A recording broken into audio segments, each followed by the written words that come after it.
Good morning, good afternoon, or good evening. This is Roger Gilbert for International Aquafeed Magazine, also for Pet Food, International Pet Food. I'm here in Bangkok attending VIV Asia.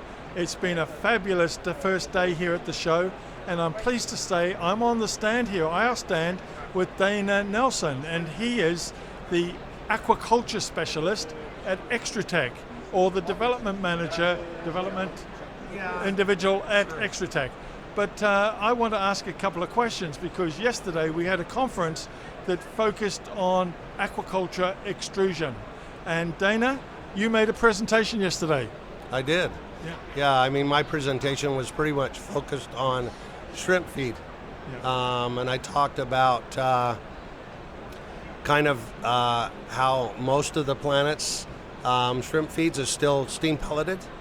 That's a little bit unusual for aquaculture feed because most species have already transitioned to an extruded product, and most of them have been that way for over a couple of decades. Yeah. So it's a little unusual that there's such a large segment of aquaculture that's still using steam pelleted technology. Yeah. So I talked a little bit about that, some of the reasons why maybe that is, and then I talked about extrusion. Yeah, and we'll get into a couple of those questions or answers to those questions.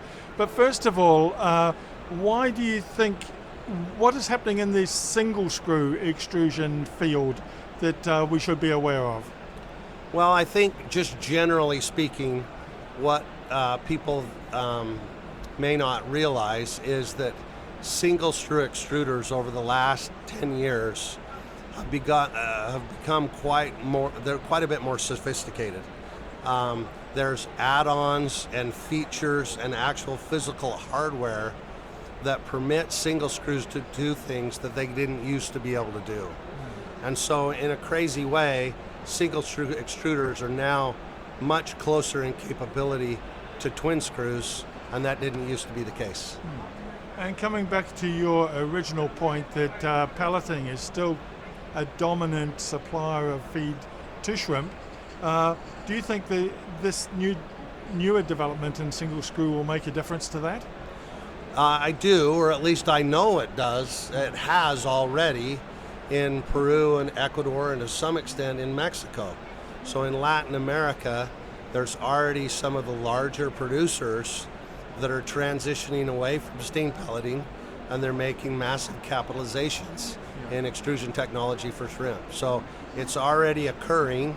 I can only assume, I'm not a shrimp farmer, but I can only presume that the value of those new feeds are evident now, whereas in the past, a lot of times shrimp farmers had enough challenges with water quality and biofloc systems, general health issues, that a lot of times they didn't trust a lot of their feed conversion and growth rate data because there were so many other variables. So it was hard for them to really measure the advantages of an extruded feed over a steam pelleted feed, and that's slowly changing. Yeah. And with that in mind, do you offer support to farmers, given that if they adopt an extruder to replace pelleted feeds, that they're not left on their own to experiment?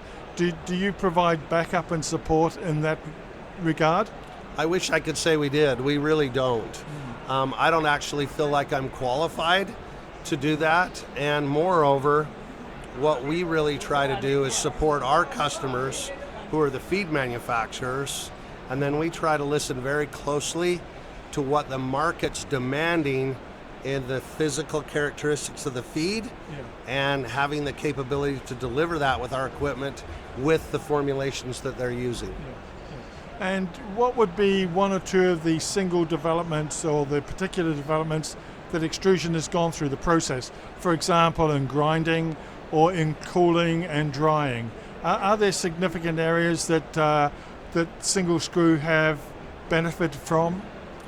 Yeah, I mean, the without going into really technical detail, one thing that is different now is single screw extruders are much better equipped to separate the tasks You can distinctly separate the cooking portion of the extrusion process with the forming portion.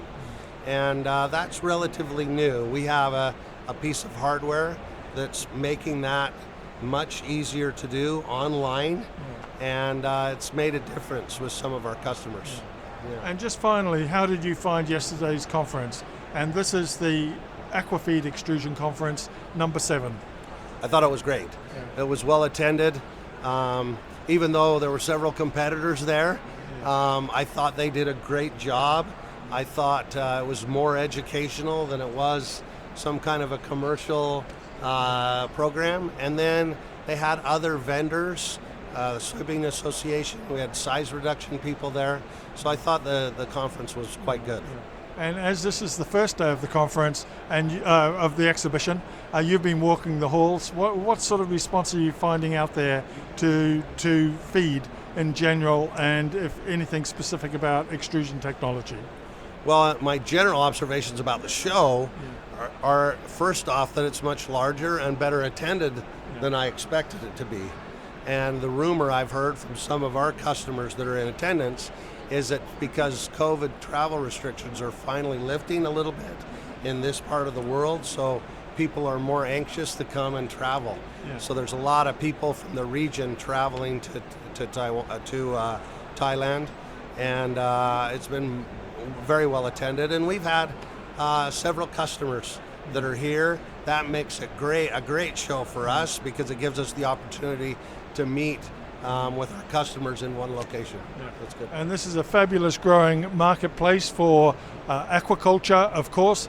We're at Impact Expo Center here in Bangkok. It's a massive single hall with a huge number of exhibitors. And signing off after the first day of the show, thank you, Dana, for spending time with us. See you on the next one. Bye for now.